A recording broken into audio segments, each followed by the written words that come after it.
ubo ng ubo. Simula alas 11 ka natulog ba? Alauna?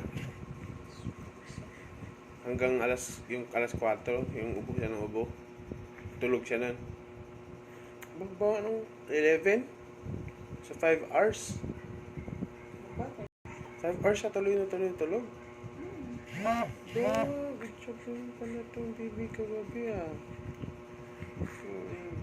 Good job na pala ikaw kagabi.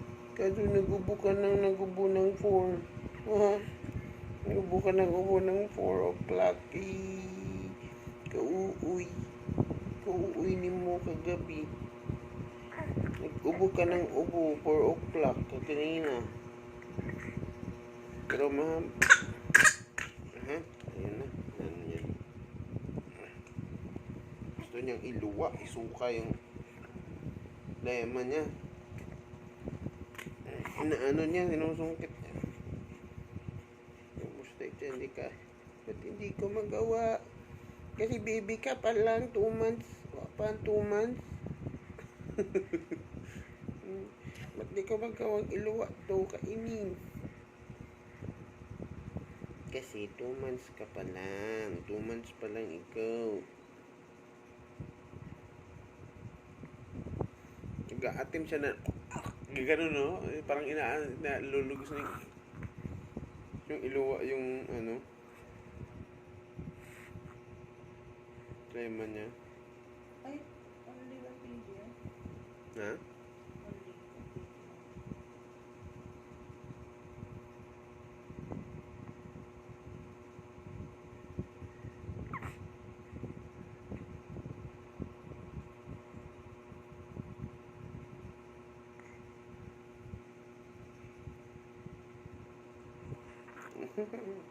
Cute.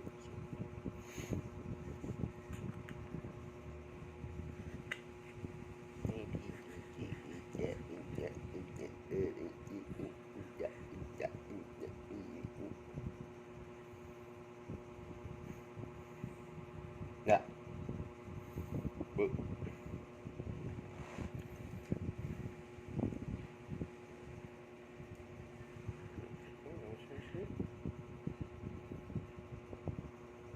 Buti hindi siya nilamig kagabi. Nilamig yan. Una yan nilamig eh. Actually, Maganda talaga yung spot niya doon. No? Yung pinaka-warm din sa Warm siya pero hindi siya mainit.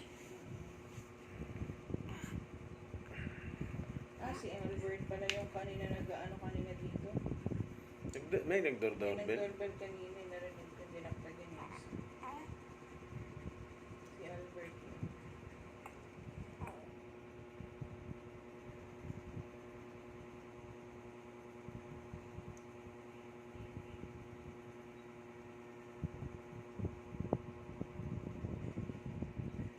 Salud si Papa kay Bibi Halel.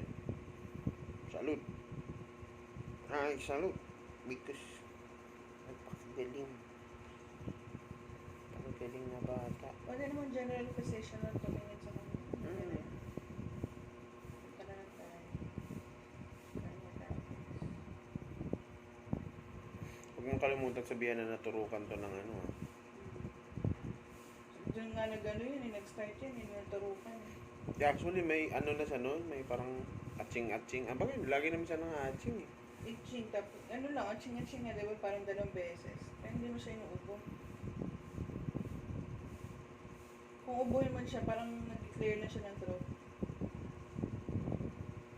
Duda ko noon, papunta na talaga siya doon kasi si Nathan panay lapit sa kanya.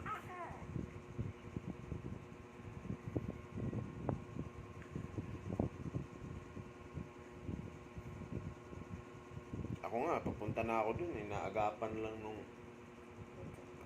vitamins eh. Bago ako pumunta ng City Hall.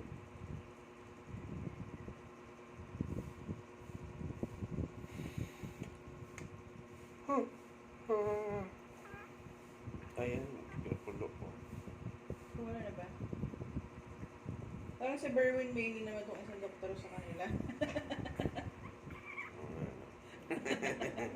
Diyan tayo. Grabe naman. Doon may libreng court. Ba't dito kayo? Pinili po namin yung sikat na doktor eh.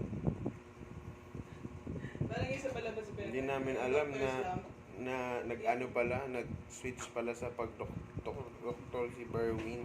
Si ano, yung sa Doctor's Lab, nung nagtrabaho na siya dun sa ano, biglang dumami yung ano, yung nilalangaw yung clinic nila. Biglang dumami. Tapos yung pala hindi pa siya marunong hindi pa siya makabalik mag-opera.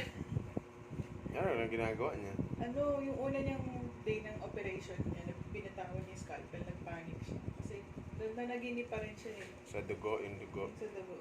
So yung nakita siya ng dugo. Bigla Ah, siya dahil nagpapanic doon. dahil Pero pwede na siya mag-opera legally. PTSD. Hindi pa nga niya kaya, sabi Ayun niya. nga. Yung pangalawang araw, sabi niya, sige, ano, nag-sorry siya sa patient. Ano ba yung yung clinic na yun? Plastic surgery. Ah, plastic surgery yung clinic Mga yun. botox, mga ano, kung ano nung operasyon ng katawan. Kaibigan niya yun, dalawa pareho silang surgeon, tapos hinire siya. Sabi niya, alam, mahihirapan ka kasi kagad mag-loan muna, ganyan. Mahirapan ka makabalik ulit. So, if you want, sabi niya, magtrabaho ka muna sa amin. Sikat na sikat yung buong bansa, parang ganun ba? Marami siyang product na ina-endorse. Nung nalaman na bumalik siya dun sa clinic na yun, pagpasok ko, ang daming tao, tapos block na kagad yung schedule nila until next week. So gusto pa rin find out. Hindi pa niya kaya. gusto pa rin ng tao dun sa may Gusto niya, risk. kasi nga ano siya, innocent siya. Ah, innocent na yun na ano siya. Innocent siya, di ba? Kumbaga wala naman talaga siyang kinalaman. Na-clear niya pala yung Clear pangalan. ang pangalan niya, balik lahat ng ano niya. Pati yung prof niya, pinagtahan siya.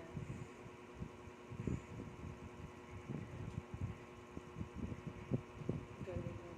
Pero sabi niya, ano, nag-sorry siya sa patient eh. Hindi niya natuloy yung operation that day. Sabi niya, bukas hindi na ako magkakamali. Ang ginawa ni Handel, nagano siya, nilapitan niya yung doctor. Sabi, pwede ba akong mag-assist? Eh, di ba, lumapit anesthesiologist siya.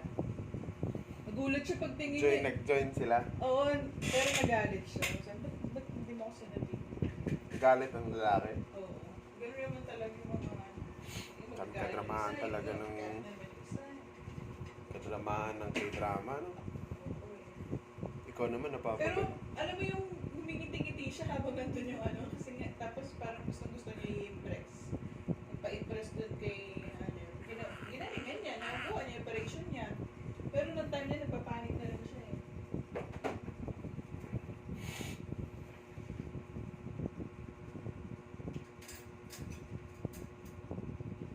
Ano talaga eh.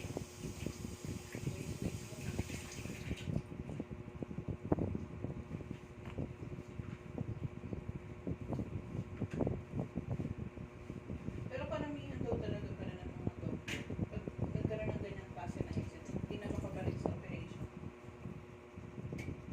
Scandal kasi yan eh. In real life. Sa totoong Mahirap buhay, din. talaga yun sa ano.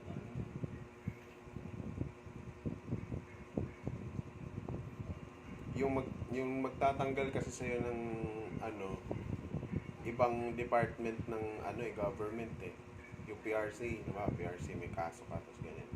Tatanggalan ka ng lisensya ng PRC. Tapos papatuloy yung kaso mo. Na-clear ka dun sa husgado. Marami ka pa talaga. Pupunta ka po muna ng PRC. Isa-isa yung lahat yun. Eh, ang dami niyang nawalang property talaga. Tapos, hindi pa nga niya tapos bayaran yung ano niya eh. Parang ganun ba? Ang hirap din ng ganun. Ano? Tapos yung lahat ng akala ko, tinawagan mo, wala. Eh, isa. Ngayon, nagano na rin sila tumawag pa. Okay.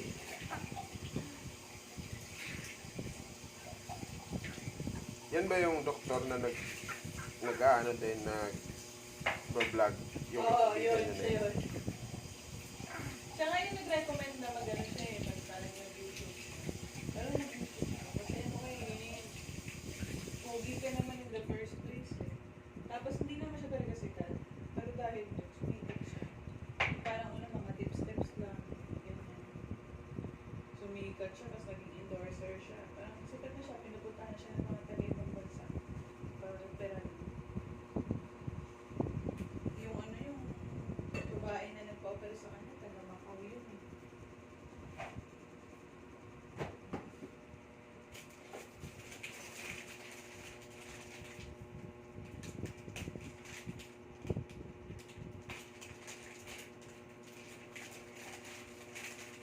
na-found out na ni ano yung lalaki about kay Kim. Sinapak niya, kahit may salamin. Di ba dapat hindi ka mananapak na may salamin? Kasi delikado yun. Sinapak niya.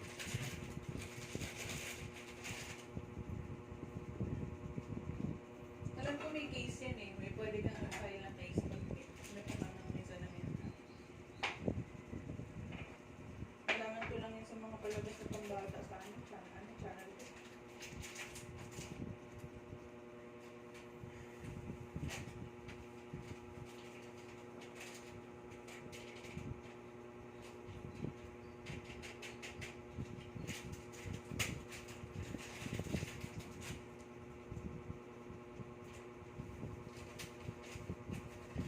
Dalawang araw na siyang hindi napainitan.